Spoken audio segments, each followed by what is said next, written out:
திருச்சிற்றம்பலம். அரஹர நம பார்வதி பதையே. அரஹர மகாதேவா. தென்னாடுடைய சிவனே போற்றி, எந்நாட்டவர்க்கும் இறைவா போற்றி. வெற்றி விநாயகமூர்த்திகி ஜெய்.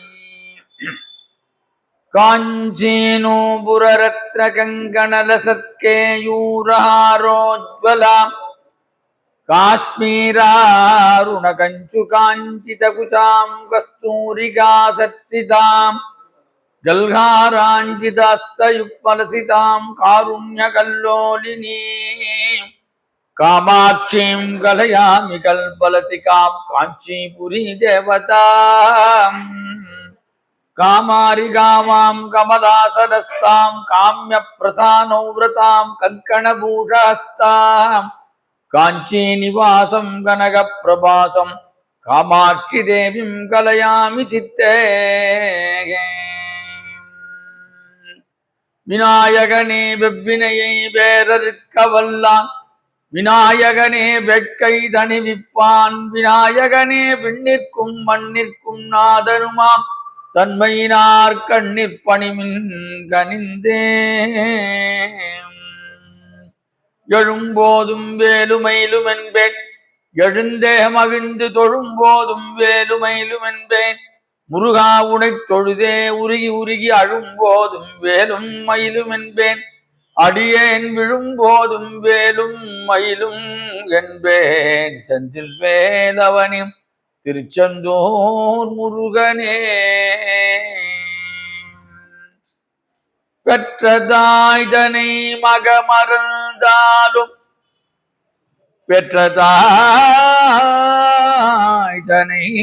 மகமறந்தாலும், பிள்ளையை பெறும் தாய் மறந்தாலும், உற்ற தேகத்தை உயிர் மறந்தாலும், உயிரை மேவிய உடல் மறந்தாலும், கற்ற நெஞ்சகம் கலை மறந்தாலும், கண்கள் நின்று இமைப்பது மறந்தாலும், நற்றவத்தவர் உள்ளிருந்து ஓங்கும் நமச்சிவாயத்தை யான் என்னிடையிலும் மறவேனே மறவேனே. அருட்பெரும் ஜோதி அருட்பெரும் ஜோதி தனிப்பெரும் கருணை அருட்பெரும் ஜோதி.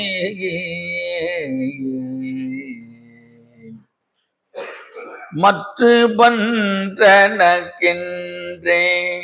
நின் தேற்றும் பாதமே மட்டும் பாவித்தேன். மற்று பன்றனக்கின்றே நின் திருப்பாதமே மனம் பாவித்தேன். பெற்றனும் பிறந்தே இனி பிறவாத தன்மை வந்து எய்தினேன். பெற்றனும் பிறந்தேன் இனி பிறவாத தன்மை வந்தெய்தினேன். கற்றவர் தொழுதேத்தும் சீர்கரையூரிற் பாண்டி கொடுமுடி நற்றவா உனை நான் மறக்கினும் சொல்லும் நமச்சிவாயவே. கரையூரிற் பாண்டி கொடுமுடி நற்றவா உனை நான் மறக்கினும் சொல்லும் நமச்சிவாயவே. வெற்றிவேல் முருகனுக்கு அரகரோகராம். தொல்லை இரும்பிரவி சூழும் தலை நீக்கி அல்லல் அறுத்து ஆனந்தமாக்கியதே. எல்லை மறுவா நெறியளிக்கும் வாதவூர் எங்கோன் திருவாசகம் எனும் தேகேன். வான்கலந்த மாணிக்க வாசகம் நின் வாசகத்தை நான் கலந்து பாடுங்கால் நற்கருப்பஞ்சாற்றினிலே தென்கலந்து பால் கலந்து செழுங்கனி தீவை கலந்து என் கலந்து உயிர் கலந்து உவட்டாமல் இனிப்பதுவே. யோகாம்பிகா சமேத திருப்பெருந்துறை ஸ்ரீ ஆத்மநாத சுவாமினே நமஹ. ஸ்ரீ மாணிக்க வாசக சுவாமி திருவடிகளே சரணம் சரணம். கந்தகோட்ட முருகப்பெருமான் திருவடிகளே சரணம் சரணம். நால்வர் திருவடிகளே சரணம் சரணம். வெற்றிவேல் முருகனுக்கு அரகரோகரா. அண்ணாமலை கரோகரா. மெய்யன்பர்களே, தாய்மார்கள், ஞானமே வடிவாக விளங்கக்கூடிய ஆது வயலூர் முருகப்பெருமானின் பற்றாத தனிப்பெரும் கருணையினாலும் அடியனுடைய மானசீக குருவாக விளங்கக்கூடிய பூஜ்ய ஸ்ரீ திருமர் கிருபானந்த வாரியார் சுவாமி திருவுடையிலே வணங்கி நல்ல மார்கழி மாதத்திலே அற்புதமான இந்த நிகழ்வு சிந்தை மகிழும் சிவபுராணம். அதே இந்த சபைக்கு நாம நன்றி சொல்லணும். ஒரு 160 ஆண்டுகளாக இது தொய்வில்லாமல் இந்த பக்தி பணியை செய்ய பெரிய விஷயம். இந்த சத்சங்கம் பண்றது பாருங்க, அது பெரிய அந்த பரம்பரைக்கே ஒரு புண்ணியத்தை கொண்டு போய் சேர்க்கும். இது யார் நடத்துகிறார்களோ, இதுல எல்லாம் கலந்துருக்கிறார்களோ அவர்களுக்கு எல்லாம் புண்ணியம் ஏற்படும். இந்த மார்கழி மாசம்னா நாம பேச வேண்டியது எல்லாமே திருவாசகம் மட்டும்தான். இந்த மாசம் தேவாரம் கிடையாது. எங்க பார்த்தாலும் திருவாசகம் தான் முற்றோதல். அது மாதிரி முதல் 20 நாட்கள் திருவம்பாவை, அடுத்த 10 நாட்கள் திருப்பள்ளி எழுச்சி. மணிவாசகரை நினைவு கூற அற்புதமான ஒரு மாதம் இந்த மார்கழி மாசம். அப்பேற்பட்ட மார்கழி மாசத்திலே திருப்பெருந்தூரிலே சுவாமி அருளிய சிந்தை மகிழும் சிவபுராணத்திலிருந்து 3வது ஸ்டான்ஸாலிருந்து முதல் 2 ஏற்கனவே பேசியாச்சு. இப்போ 3வது நாமாவிலிருந்து அந்த வரிகள்ல இருந்து சிந்தனை செய்ய இறைவன் திருவருள் கூட்டி இருக்கிறது. இமை பொழுதும் என் நெஞ்சில் நீங்காதான் தாழ்வாழ்க. இமைப்பொழுதோ என் நெஞ்சில் நீங்காதான் தாழ்வாழ்க. ரொம்ப மாணிக்க வாசகர் அழுது அழுது தொழுது தொழுது அந்த பக்தியை உருகி உருகி அந்த பணுவல் திருவாசகம் அவரே சொல்றார், அழுதால் அவனை பெறலார். இவ்வளோ பக்தி இந்த திருவாசகம். அப்ப சொல்றார், இமைப்பொழுதும் என் நெஞ்சில் நீங்காதான் தாழ்வாழ்க. அப்ப சுவாமியினுடைய திருநாமத்தை முதல்ல ஆரம்பிச்சார், நம சிவாய வாழ்க என்று. அந்த ஸ்ரீருத்ரத்தில் வருகின்ற அந்த ஸ்ரீருத்ரத்தில் எதிர்வேதத்தில் நடுநாயகமா இருக்கின்ற இதய பகுதி நம சிவாயச்ச சிவதராயச்ச. அதுல எல்லாரும் சொல்றதுக்கு அதிகாரி ஆக்கியவர் மணிவாசக பெருந்தகை. எல்லாரும் சொல்லணும். வேதம் படிச்சவங்க தான் சொல்லணும்னு நினைக்கல அவரு. எடுத்த உடனே பாருங்க, இவங்கெல்லாம் பஞ்சாட்சரம் எல்லாம் பாடினாங்க மற்றவர்லாம். ஆனா இவர் எடுத்த உடனேயே நம சிவாய வாழ்க நாதன் தாழ் வாழ்க முதல் 2. அப்பேற்பட்ட அந்த பெருமானுடைய நாமம் எப்படியே அந்த திருவடி 2த்தையும் போற்றுகிறார். இமைப்பொழுதும் என் நெஞ்சில் நீங்காதான் தாழ் வாழ்க. அந்த திருப்பெருந்துறை பெருமான் ஆட்கொண்டானே, அவனுடைய திருவடி என் நெஞ்சு, அவன் நாமமும் அவனுடைய திருவடியும் என் நெஞ்சை விட்டு எப்போதும் அகலாமல் நீங்காமல் நீ பார்த்து கொள்ள. சுவாமிகிட்ட கேட்கிறார். அது அவருக்கு சொன்ன விஷயம் இல்லை, நம்புற மாதிரி மானுடாளுக்கு சொன்ன விஷயம். அப்ப இறைவன் திருவடியை நெஞ்சை விட்டு அவன் திருநாமத்தையும் நெஞ்சை விட்டு நீங்காமல் பார்த்து கொள்ள வேண்டும். இமைப்பொழுதுன்னா சிறிது நேரம் அப்படின்ற மாதிரி அப்படின்னு நினைச்சுக்கலாம். ஒரு சொடகு போடுற நேரம் அப்படின்னு சொல்லுவாங்க. அப்ப சிறிது நேரம் கூட என் உள்ளத்தை விட்டு அவன் திருவடியை நீங்காமல் ஆகிய நினைப்பை நீ எனக்கு எம்பெருமானே தர வேண்டும். அப்ப ஏன் அப்படின்றார், எதை நாம் நினைக்கிறோமோ நாம் அதுவாகவே மாறிவிடும். பக்தி பண்ணுனா பக்திமான் ஆகலாம், வேற விஷயங்கள் ஏற்பட்டா அது மாதிரி ஆயிடலாம். சொல்ல உங்களுக்கு புரிஞ்சுக்கணும்னு நினைக்கிறேன். பக்தி பண்ணா பக்திமானா ஆயிடலாம், வேற விஷயங்கள் நம்ம போகும்போது நம்ம அதுவாகவே மாறிடும். அப்ப எதை நினைக்கிறோமோ எதை இங்க நினைக்கிற என்ன சொல்றாரு அவர்?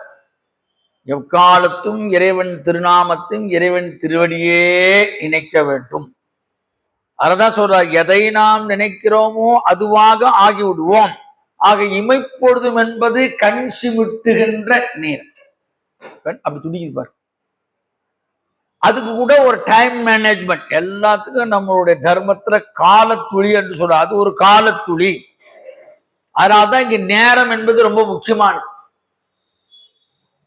எல்லா விஷயத்துக்கும் டைம் ரொம்ப முக்கியம். சொல்றாங்க இல்ல, அவருக்கு நல்ல டைம் 20 வருஷம் அடி அடி போட்டு வெளுத்து வாங்கிட்டார்.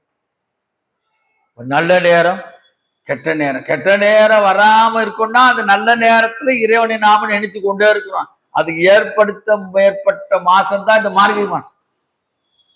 அதனாலதான் கீதையில அவன் சொல்றான் அர்ஜுனன்ட்ட, அர்ஜுனா மாசீனா மார்கசீசோகம், மாதங்கள்லே நான் மார்கழியாக இருக்கிறேன். அப்பேற்பட்ட உயர்வான மாதம் இது இந்த மார்கழி மாசம். டைம் மேனேஜ்மெண்ட் ரொம்ப ரொம்ப முக்கியம். டைம் இஸ் கோல்டு என்று சொன்னார்கள். அப்ப காலம் பொன் போன்றது, கடமை கண் போன்றது. காலத்தோடும் கடமையோடும் சேர்ந்ததுதான் அந்த இமைப்பொழுது. ரெண்டு சேர்ந்துதான், காலமும் கடமையும் சேர்ந்தது. இப்ப இறைவன் நம்முள் எங்கே இருக்கிறான்? அவரே கேள்வி கேட்டு பதில் சொல்றார். அவன் எங்க இருக்கிறான்? இந்த உள்ளத்துக்குள்ளே அகப்படும் சிவமாக இருக்கிறான். ஏன் நெஞ்சு மட்டும் இல்ல, வருகின்ற உட்கார்ந்து அத்தனை நெஞ்சிலும் இந்த 1 மணி நேரம் சிவன் இருக்கிறான். அதுக்கப்புறம் நம்ம என்ன ஆகிறோம் தெரியாது. அப்ப எல்லா நெஞ்ச நினைகளிலும் சிவன் பரிபூர்ணமாக இருக்கிறான். எல்லோர் நெஞ்சிலும் இருக்கிறான். இப்ப இமைப்பொழுதுக்கு வியாக்கியானத்தை சொல்லுகிறார்கள், நொடிப்பொழுது என்று சொல்லலாம். செகண்ட், அது கூட அப்படின்னு சொல்லலாம். அதைத்தான் அழகு தமிழே கண் இமைக்கும் நேரம், கண் சிமிட்டும் நேரம் என்று சொன்னார். இது ஒருத்தருக்கு ஒரு மாதிரி ஒரு வித்தியாசப்படும். நீங்க சிமிட்டுற மாதிரி நான் சிமிட்ட முடியாது. நான் சிமிட்டுற மாதிரி அவங்க உங்களுக்கு எப்படி அங்க உள்ளே ஒரு நாடி ஓடுகிறது, அதெல்லாம் சொல்றாரு. அது பெரிது. சில பேருக்கு கண் சிமிட்டுறது பெருசா டைம் எடுத்துக்கும். சில பேர் தூங்கி வரும்போது கண் திறக்கத்தே ரொம்ப கஷ்டப்படுவான். பார்த்தாலே தெரியும் நமக்கு தூங்கி எழுந்து வந்திருக்காங்க. அது மத்தியானத்தில் தூங்கி வந்தா நல்லாவே தெரியும். மூஞ்சி கும்முன்னு மத்தியானம் நல்லா தூங்கியிருக்காங்க அர்த்தம். நம்ம அங்க நைட்டு தூங்குறோம் பாருங்க, அப்ப விடிகால 4 மணிக்கு எழுந்துட்டு பாருங்க, அந்த ஃப்ரெஷ்ஷா இருக்கு பாருங்க மூஞ்சி, அப்போ ஒரு அழகா இருக்கு. ஏன்னா இந்த ஆன்மாக்கள் பூரா உறங்குறது. யார் நம்மளை காப்பாத்துற? நாம உறங்குறோம். சிவபெருமான் உள்ளத்திலே இருந்து இதயத்தை துடித்து கொண்டே காப்பாற்றிக் கொண்டு. அப்ப அது சில பேருக்கு பெரிய பொழுதாகவும் சில பேருக்கு சிறிய பொழுதாகவும் அமையும். அந்த கண் இமை திறக்கிறது பாருங்க, மூடுறது.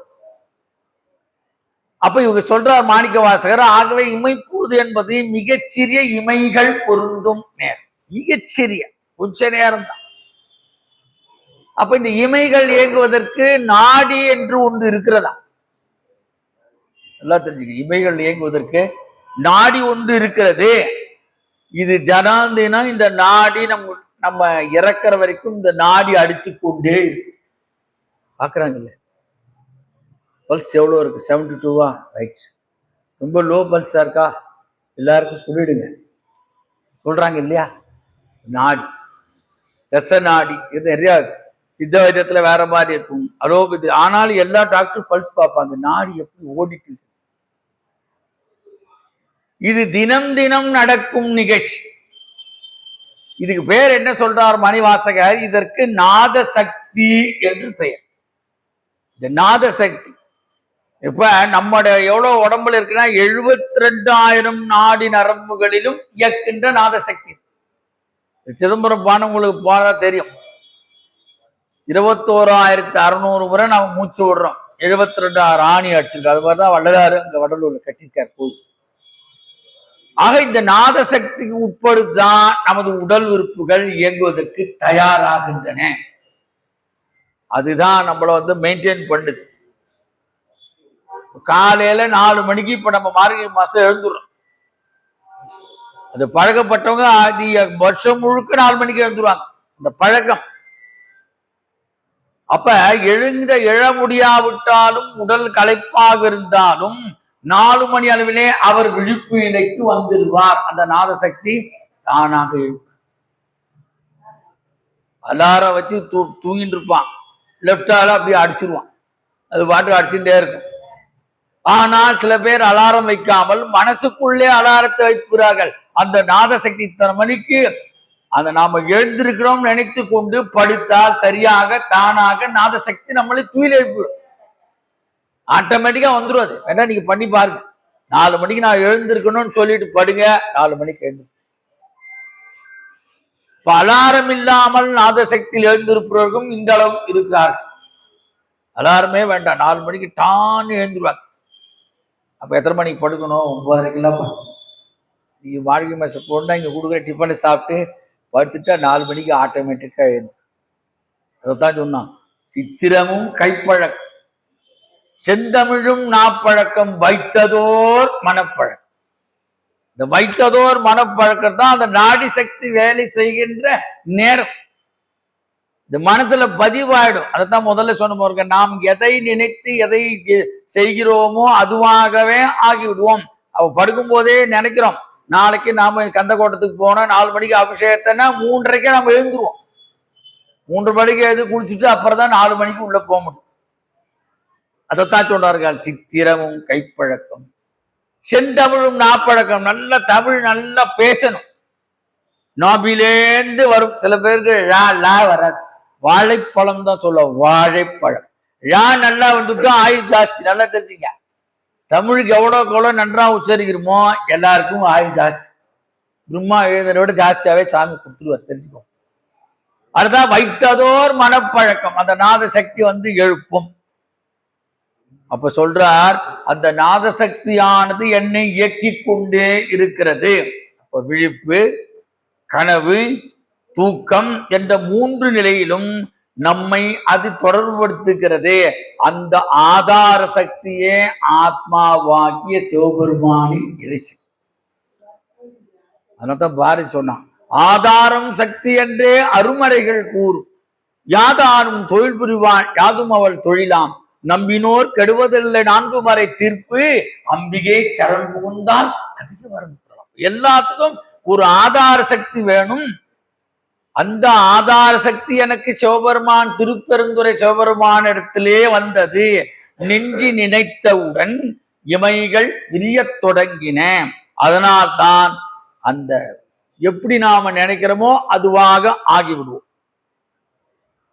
நமக்கு செல்வம் இருக்கிறதோ இல்லையோ, அருள் செல்வம் நிறைய வேணும். பொருள் செல்வத்தோட அருள் செல்வம் இருந்தா பொருள் செல்வம் தானாக வந்துடும். அருள் இல்லாருக்கு அவ்வுலகம் இல்லை, பொருள் இல்லாருக்கு உலகம். அருள் செல்வம் வந்துட்டா பொருள் தானாக இறைவனே வந்து கொட்டி கொடுத்துருவான். அதனால தான் ஊசலார் நாயனார் நெஞ்சிலே கோயில் கட்டி திருநூர். கையில பணமே இல்லை, அதுக்கோசரம் முடியாம போயிட்டாரா, கட்ட முடியாதுன்னு சொல்லல, நெஞ்சிலேயே கோயில் கட்டினார். இன்னைக்கு சாட்சியா இருக்கிறதுல திருநின்ற ஊர். அப்போ மனசுதான் அதுக்கு ரொம்ப காரணம். அந்த மனசுல இறைவன் வந்து நிற்பதற்கு நாம் நம்மை தயாராக்கி கொள்ள வேண்டும். இமை பொழுதும் என் நெஞ்சில் நீங்காதான் தாழ்வாழ்க சொல்றார். நிமில் புன்சடை நின்மலனை மஞ்சாடும் மலை மங்கை மணாலனை நெஞ்சே நீ நினையாய். அப்புறம் நிமிர் புன்சடை நின்மலனை மஞ்சாடும் மலை மங்கை மணாலனை நெஞ்சே நீ நினையாய். அப்ப நெஞ்சை எதை நினைக்கணும்? இறைவனுடைய திருநாமத்தையும் இறைவனுடைய திருவடியை நினைக்க வேண்டும். அதைத்தான் பின்னாலா நம்ம சம்பந்தரும் சொல்றார், துஞ்சலும் துஞ்சலிலாத போட்டினும் துஞ்சலும் துஞ்சலிலாத போட்டினும் நெஞ்சகம் நினைந்து நினைவினால் தோறும் நெஞ்சே நீ நினையாய். அங்க சொல்றார் இல்லையா, தலையே நீ வணங்காய் தலைமாலை தலை கணிந்து தலையாதே பலி தேரும் தலைவனை தலையே நீ வணங்காய். அங்க பாரு, டெய்லியும் பாராயணம் பண்ணி நமஸ்காரம் பண்ணாலே போதும். அப்ப இதைத்தான் நெஞ்சி நினைப்பதால் அந்த நெஞ்சி நினைக்கிறதும் நெஞ்சி நினைச்ச உடனே கண்டு விரிச்சிடும். இமை பொழுதும் என் நெஞ்சில் நீங்க நெஞ்சில இருந்தாத்தான் கண் விரியும். அதைத்தான் சொல்றார். இமை பொழுதும் என் நெஞ்சில் நீங்காதான் தாழ் வாழ்க. தான் எந்த அனுபவத்தை படித்தாரோ அந்த அனுபவத்தை காட்டியவர் நமக்கு மணிவாசகர். அதனாலதான் எனக்கு ரொம்ப பிடிக்கும். எடுத்த உடனே நமசிவான்னு சொல்லிட்டா இருப்பார். எல்லாரும் சொல்ல வைத்தார். இவன் படித்தவன் படிக்காதவன் வேதம் முடி அப்படிலாம் கிடையாது. படித்தவர் முதல் பாமர் வரை எல்லாரும் இந்த நமசிவாயன்னு சொல்ல வைத்த ஒரு பெரிய பெருமை மாணிக்க வாசகரே சாரும் என்று சுவாமி சித்போதந்தா வேதாந்த பரமாக பொருள் சொல். எல்லாரும் அதிகாரி. இவன் சொல்லலாம் அவன் சொல்லக்கூடாது அப்படிலாம் கிடையாது. நமசிவாய் எல்லார்த்தையும் சொல்லலாம். அப்ப இடைவிடாமல் இந்த மந்திரத்தை நாம் பயிற்சி செய்வதால் அவன் நெஞ்சில் பதிகிறான். இதுக்குத்தான் மனனம் என்று பெயர். நீங்க நாங்கெல்லாம் பள்ளிக்கூடம் படிக்கும்போது மனப்பாட பகுதின்னு ஒண்ணு உண்டு. அதை ஒப்பிக்கணும். அதுக்கு ஒரு 10 மார்க் வேற உண்டு. சில பேர் இலக்கண மக்கா இருப்பானுங்க, மனப்பாட பகுதி எழுதி பாஸ் பண்ணிடுவான். இன்னும் 10 மார்க் 2 மார்க் 20 மார்க் வந்துடும். அப்புறம் எங்கேயா எல்லாம் பெறாஞ்சி கிராஞ்சி ஒரு 40 மார்க் வாங்கிடும். இலக்கணம் வராது சில பேருக்கு. இதற்கு மனனம் என்று பெயர். அப்ப இது எப்ப வரணும்? அப்பர் பெருமான் சொல்றார், பை பர்த்டே வரணும். அவருக்கு எப்ப வந்து அவர் பதிவு பண்றார். கருவுண்ட நாள் முதலாக உன் பாதமே காண்பதற்கு கருவுற்ற நாள் முதலாக உன் பாதமே காண்பதற்கு உருகிற்று என் உள்ளமும் நானும் கிடந்து அலந்து எய்த்து ஒழிந்தேன். திருவொற்றியூரா திரு ஆலவாயா திரு ஆரூரா ஒற்றியூரா ஆலவாயா ஆரூரா ஒரு பற்றிலாமையும் கண்டு இறங்காய் கட்சி ஏகம்பனே கட்சி ஏகம்பனே. தாயார்ல கர்ப்பத்துல இருக்கும் பொழுதே இந்த நினைப்பு வரணுன்றார். அதைத்தான் நெஞ்சே நீ நினையாய் இமைப்பொழுதும் என் நெஞ்சில் நீங்காதான் தாழ்வாழ்க. நம்ம நெஞ்சு எப்ப இறைவனை நினைக்க தோன்றிவிட்டதோ அப்போதே இறைவனை நெஞ்சுக்குள்ள வந்து உட்கார்றான். நெஞ்சு நினைக்கணும். எப்ப நாம சுவாமி நினைச்ச உடனே சுவாமி வருவதற்கு தயாராக காத்திருக்கிறார். ராமேஸ்வரம் சொல்வார், நீ இறைவனை நினைத்து ஒரு படி ஒரு ஸ்டெப் எடுத்து வை, அவ 10 படி முன்னால வரும். ஒரு அடி எடுத்து வை, 10 படி முன்னால வந்து உனக்கு அருள் செய்ய காத்திருக்கிறான். அப்பதான் இறைவன் தானாக வருவான். இவரே சொல்றார், தேனாயின் அமுதமுமாய் தித்தைக்கும் சிவபெருமான் தானே வந்து எனது உள்ளம் புகுந்து அடியேற்கும் அருள் செய்தான். நானேயோ தவம் செய்தேன் சிவாய நமயன பெற்றேன். தெரிய சொல்றார். தேனாய் இன்னமுதமாய் தித்திக்கும் சிவபெருமான் தானே வந்து அவனே வந்துட்டான் எனது உள்ளம் புகுந்து அடியேற்கும் அருள். கருணை அப்ப எப்பேற்பட்ட கருணை. கண்டபத்திரி அதுக்கு பதில் சொல்றார், உருத்தறியாத காலத்தே உள்புகுந்து என் உளம் மன்னி. நான் எப்படின்னே தெரியாது, அப்பயே நீ வந்துட்ட பொழுது. உருத்தெரியாத காலத்தே நான் பிறப்பதற்கு முன்னேயே உள்புகுந்து என் உளம் மன்னி என் மனசுல நீ வந்து குடிகொண்டுட்ட. இறைவன் எப்படி இருக்கிறானா மணிவாசகர் சொல்றார், இமைப்பொழுதும் என் நெஞ்சில் நீங்காதான் தாள் என்பதற்கு இறைவன் சாட்சியாக எல்லார் மனதிலும் நெஞ்சிலே இருக்கிறார். அதுதான் மனசாட்சி என்று சொல்லப்படுகிறது. மனசாட்சி. இப்ப சேரமான் பெருமாள் நாயனார் உங்களுக்கு தெரியும். சேரமான் பெருமாள் திருஅஞ்சக்கரத்துல டெய்லி சுவாமி பூஜை பண்ணுவார். அவர் பூஜை முடிச்ச உடனே சுவாமி ஏத்துண்டான உடனே சிவபெருமானுடைய பாதச்சிலம் ஒளி கேட்கும். இந்த சத்தம் கேட்கும். அவ்வளவு பக்தி சேரமான் பெருமாள் நாயனார். அவருக்கு தான் சுவாமி திருமுக பாசனம் எழுதி கொடுக்குறார். பானபத்திரக்கோசரம் நான் அங்கேயே நிறைய அங்கேயும் திருடுறேன், ட்ரெஷர்ல இருந்து ராஜா என்னை பிடிச்சிட்டுருவான், அதனால நான் லெட்டர் கொடுக்குறேன். முதல்ல சுவாமி சிபாரிசு கருத்து கொடுத்தாரு. 11ஆம் திருமுறை முதல் பாடல் சிவபெருமான் எழுது மதிமெலுமிசை மாடக்கூடல். அந்த பாராயணம் படிச்சா என்னென்ன படிச்ச உடனே நமக்கு ஏதாவது பொருளே இல்லாத பட்சம் நிறைய டெபாசிட் வந்து கேட்க முடியாது. பொருளே இல்லாத பட்சத்தில் அதை படித்தால் பொருள் வரவு வந்து சேரும். எப்படி அவர் கொடுத்தாரோ அது மாதிரி சேரமான் பெருமாள்கிட்ட சுவாமி லெட்டர் கொடுத்தாருன்னா அப்பேற்பட்ட சிவபக்தி சேரமான் பெருமாள். டெய்லியும் பூஜை முடிஞ்ச உடனே நடராஜ பெருமாள் அந்த சிலம்பொலி சப்தம் கேட்கும். ஒரு நாளைக்கு பார்த்தா பூஜை எல்லாம் முடிஞ்சுட்டு சப்தமே கேட்கல, ரொம்ப நேரம் ஆயிடும். நம்ம ஏதாவது தவறு பண்ணிட்டோமா, நம்ம பூஜையில ஏதாவது தப்பு பண்ணிட்டோமா, இப்போ ஏதோ தவறு நடந்து விட்டது, மனசு அப்படியே அலைபாயுது. என்ன அந்த அவரு அந்த தூங்குற தூங்கத்துல கூட அவர் இறைவனே அந்த அஞ்ச காலத்து பெருமானே மனசுல நினைச்சுட்டே சிவபெருமான் நினைச்சுட்டே தான் இருந்தார். அவருக்கும் இந்த லைனுக்கு அவ்வளவு பொருந்தும். அதனால நினைக்கிறார் ஏதோ தவறு நிறுத்து, அதனால தான் இளைவனுடைய சிலம்பொலி சப்தம் நம்ம கேட்கவில்லை. ராஜாக்கள்லாம் உடைவாள் வச்சிருப்பார்கள், எப்போதுமே உடைவாள் கையில. தன் உடைவாடல் ஏதோ தன்னை மாய்த்து கொள்ளுகின்ற அப்படி கத்தியை தூக்கி அந்த வாள் எடுத்து தன்னை மாய்த்து கொள்ளலாம் என்று குத்துகின்ற போது சப்தம் பெருசாக கேட்டது, சிலம்பொலி. சுவாமிக்கே பயம் வந்து ஒரு மனசுல நெஞ்சுட்டே இருக்கான், உன் மனசு எவ்வளவு பாடுபட்டுருச்சு, அவர் தன்னை மாய்த்து கொள்ள போற எப்பேற்பட்ட சிவபக்தியே நம்மளுடைய நினைப்பை உடம்பு பூரா வச்சிருக்கானே, நெஞ்சில எப்போதும் என்ன வச்சிருக்கிறானே. அதனால சிலம்பொலி சப்தத்தை வேகமாக ஒழிக்க சொல்லுது. அசரீதியா சொல்றான், அப்பா சுந்தரன் வந்து ஒத்த என்ன பாடுந்தான், அவன் பாட்டுல நான் கொஞ்சம் மயங்கிட்டேன், அதனால என் நெஞ்ச அவங்ககிட்ட வச்சுட்டேன் அந்த பாட்டுல, அதனால கோச்சிக்காத அப்படின்னு ஒன்னேதான்.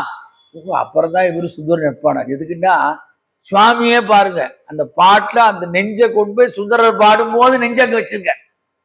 அதைத்தான் சொல்றார், இமை பொழுதும் என் நெஞ்சில் நீங்காதான் தாழ்வாழ்க. அது மாதிரி வைஷ்ணவத்துல நம்மாழ்வார் பாசம்லாம் படிக்கும். தமிழ் அப்படியே விளையாடு. ஆழ்வார்கள் நாயன்மார்கள் மாதிரி நீ யாரும் உலகத்துல பாரத தேசத்துல அவங்க மாதிரி பக்தி பண்ண முடியாது. நாம தான் இன்னும் தேவாரத்தை பாடாம டெய்லி தேவாரம் வீட்டுல பாடணும். ஒரு திருமுறையாவது பாடி கற்பூரம் காணும். காஞ்சி பெரியவரே தெய்வத்தின் உள்ள எழுதி பிராமணர்கள் டெய்லி ஒரு தேவாரம் பாடணும். இது நம்மளுடைய சொத்து. சுவாமிக்கு பாடணும், பாடினாதான் முருகனுக்கும் சிவபெருமானுக்கும் நிறைய பாடணும். ஒரு பாடுறார்ல, பாடி பரவசமாய் உன்னையே பார்த்திட தோணுதையா, ஆடுமையிலேறி முருகா நீ ஓடி வருவாயப்பா, உள்ளம் முருகுதையா முருகா உன்னடி காண்கையிலே. பாடி பரவசம் பாடணும்.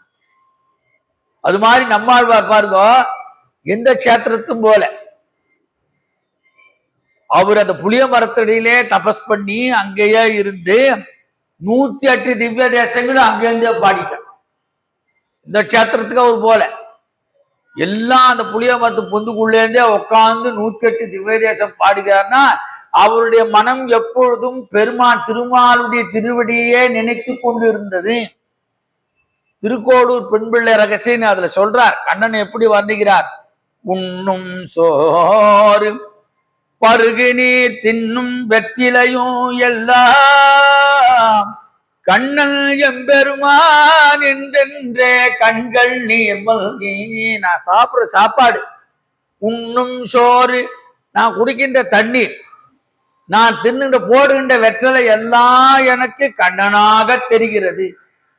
இதை பார்த்துதான் பின்னால பாரதி பாடின, காக்கை சிறுகு நீரே நந்தலா நிந்தன் கரிய நிறம் தோன்றுதையே நந்தலாலா, பார்க்கும் மரங்கள் எல்லாம் நந்தலாலா நிந்தன் பச்சை நிறம் தோன்றுதையே நந்தலாலா, கேட்கும் ஒளியிலெல்லாம் நந்தலாலா நிந்தன் கீதம் இசைக்குதடா நந்தலாலா, தீக்குள் விரலை வைத்தான் நந்தலாலா நின்னை தீண்டும். அப்ப நந்த கிருஷ்ணனை அப்படியே நினைச்சிட்டு பார்ப்போம். இப்ப எந்த திவ்ய தேசத்திற்கும் போகாமல் நம்மாழ்வார் புளிய மரத்தில் இருந்தே தவம் செய்து மனத்தினால் 108 திவ்ய தேசங்களையும் பாடினால் அவர் நெஞ்சில் எப்போதும் இறைவன் இருந்து கொண்டே அருள் செய்தான். அதுதான் மணிவாசகர் சொல்றார். இமைப்பொழுதும் என் நெஞ்சில் நீங்காதான் தாழ்வாழ்க. அப்பேற்பட்டவன் சிவபெருமான். அவருடைய திருநாமத்தையும் அவன் திருவடிகளையும் நெஞ்சில் வைத்து வழிபாடு செய்ய வேண்டும். ஒரு கண நேரம் கூட சுவாமி நம்மளை விட்டு பிரியாதவாறு நாம் நம்மை நெஞ்சிலே அவனை நிலைநிறுத்து. ஸ்டாண்டிங் ஆர்டரா சொல்ற. அதனால்தான் திருவடியும் சேர்த்து சேர்த்து பாடுவார். நாமா சொல்வார், திருவடியை சொல்வார். நம்ம சிவாய வாழ்க, நாதன் தாழ்வாழ். இமைப்பொழுதும் என் நெஞ்சில் நீங்காதான் தாழ்வாழ். ஒன்று கடைசியில தாழ் தாழ், அப்புறம் பின்னால் 8 தடவை சொல்வார். ஈசனடி போற்றி, எந்தை அடி போற்றி, தேசனடி போற்றி, சிவன் சேவடி போற்றி, நேயத்தே நின்ற நிமலனடி போற்றி, மாய பரப்பருக்கும் மன்னனடி போற்றி, சீரார் பெருந்துரை நம் தேவனடி போற்றி, ஆறாத இன்பம் அருளும் 8 தடவை சொல்றார். அப்பேற்பட்ட உயர்வானவன் சிவபெருமான் என்பதை காண்பதற்காக இவ்வளோ நிகழ்ச்சிகள் நாம சொல்ல வேண்டும். இமைப்புதுன சாதனை இவ்வளோ பேர் மகானுபவர்கள் அனுபவித்திருக்கிறார்கள் நெஞ்சிலே. அதனால இமைப்பொழுதும் என் நெஞ்சில் நீங்காதான் தாழ்வாழ்க. 3வது சென்சாங்க கோகழி ஆண்ட குருபணி தன் தாழ்வாழ்க.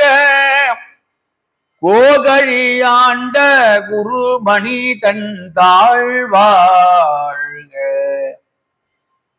கோகழி என்று சொன்னால் திருப்பரந்துரைக்கு கோகழி என்று ஒரு பெயர் உண்டு. இங்க தேவாரம் படிச்சவங்களா தெரியும். அது மாதிரி திருவாவடுதுறை பாருங்க, அந்த ஸ்தலத்துக்கு கோகழி என்று ஒரு பெயர்.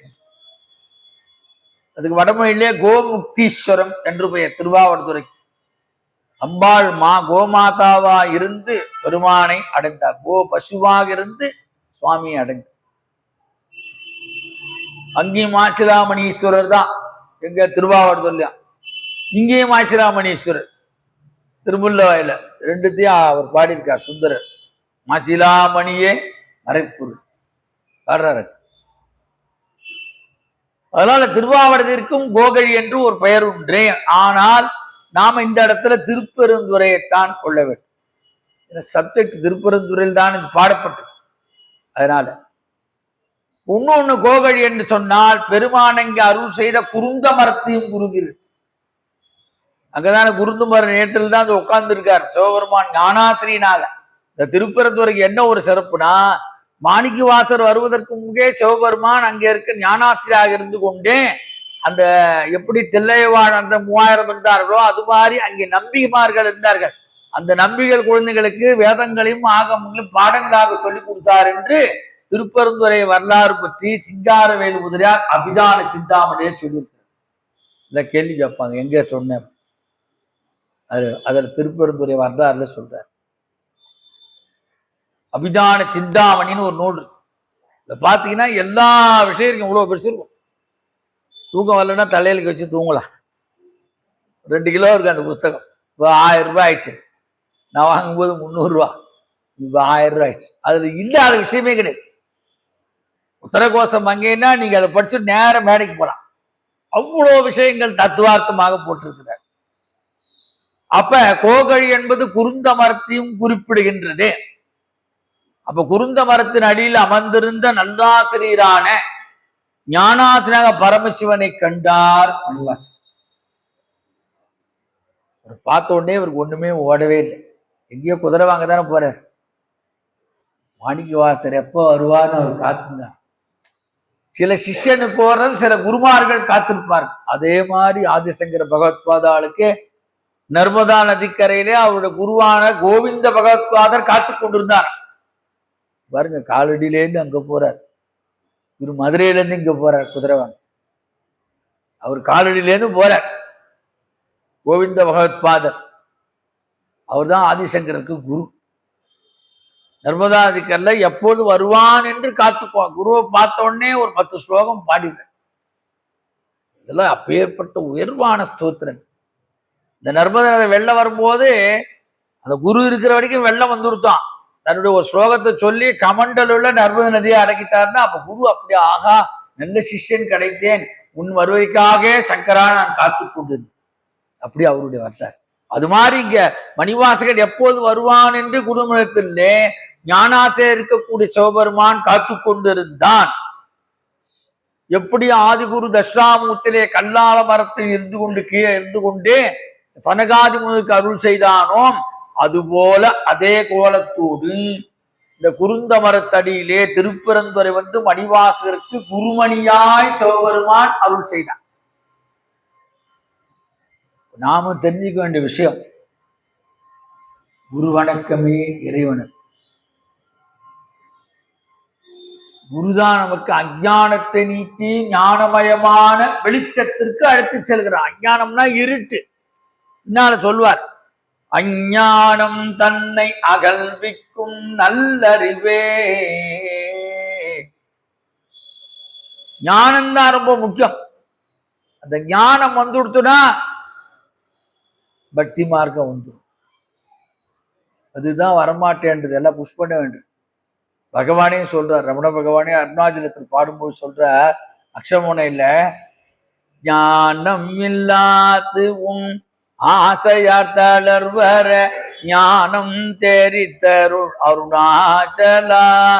ஞானம் இல்லாது உன் ஆசையார் தளர்வர ஞானம் தெரித்தருள் அருணாச்சலா.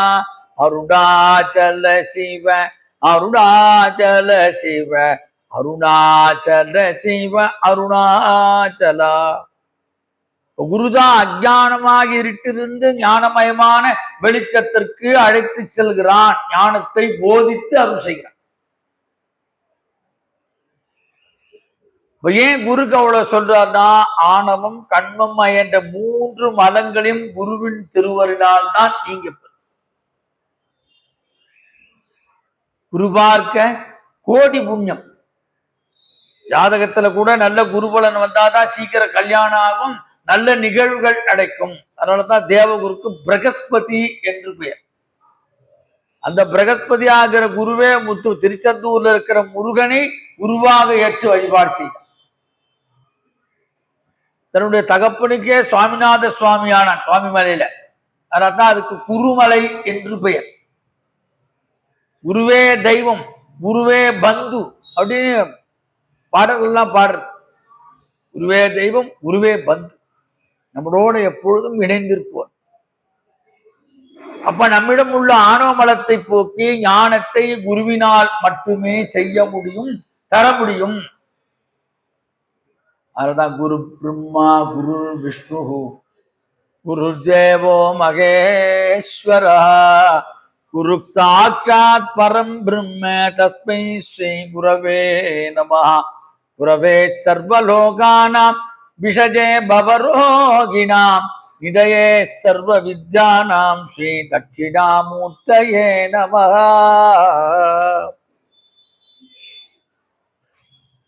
குரு என்ற இன்னொரு அர்த்தம் சிவந்த பொருள். எனக்கு ரொம்ப நிறைய சொல்லணும்னு சபையில் ஆசை. சிவபுராணம் நல்ல உயர்வா சொல்லணும். அது கேட்டாதான் உங்களுக்கு அதை பாராயணம் பண்றதுக்கு ஒரு பக்தி வரும். இதுல என்னென்ன இருக்கு அப்படித்தானே முடிக்கிறார். அத சொல்லிய பாட்டின் பொருள் உணர்ந்து சொல்லுவார் செல்வர் சிவபுரத்தின் உள்ளா சிவன் திருவடிக்கு பண்ணுவோம். இந்த அர்த்தம் தெரிஞ்சு சிவபுராணம் படிச்சுட்டீங்கன்னா ஓடிண்டே இருக்கும். மரியாச்சாரெல்லாம் அப்ப பார்க்கவே மாட்டீங்க. எப்பெல்லாம் நினைப்பு வருதோ நெஞ்சுக்குள்ள சிவபுராணம் ஓடிண்டே இருக்கும். சிவபுராணம் படிச்சா என்ன பயன்னா, மீண்டும் பிறவாத தன்மையை அடைந்து விடுவோம்.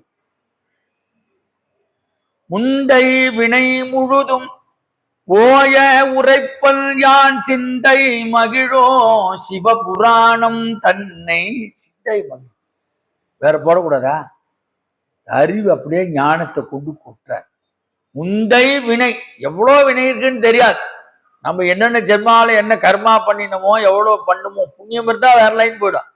பாபம் வந்து கஷ்டப்படுறா அந்த வினைகள்லாம் போக்கக்கூடியது சிவபுராணம் நித்திய பாராயணம். அதைத்தான் சொல்றார். முந்தை வினை முழுதும் ஓய உரைப்பன் யான் சிந்தை மகிழும் சிவபுராணம் தன்னை.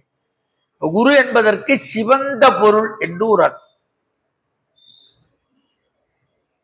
அப்ப மணி சேர்த்தால் அது சிவந்த மாணிக்கம். அழகான ஒரு ஸ்டோன், அந்த சிவத்தை சேர்க்கிற பாருங்க, அதோட ஒரு மணி சேர்த்தா சிவந்த மாணிக்கம். அந்த சிவந்த மாணிக்கத்தின் மீது, குருவாக இருக்கிற மாணிக்கம் மீது பக்கத்துல ஒரு ஸ்படிகத்தை கொண்டு வைக்கணும்ன்ற. அந்த ஸ்படிக கல் என்ன ஆகுமோ அது வெள்ளையாருக்கு உங்களுக்கே தெரியும். இந்த மாணிக்கு சிவந்த மாணிக்கு பக்கத்தில் இருப்பதாலே இது சிவப்பு ஸ்படிகமாக மாறுகிறது. அப்ப குருவிட்டு நாம போயிட்டா குருவுடைய தன்மை நமக்கு அந்த ஞானத்தை அருள் செய்கிறான்.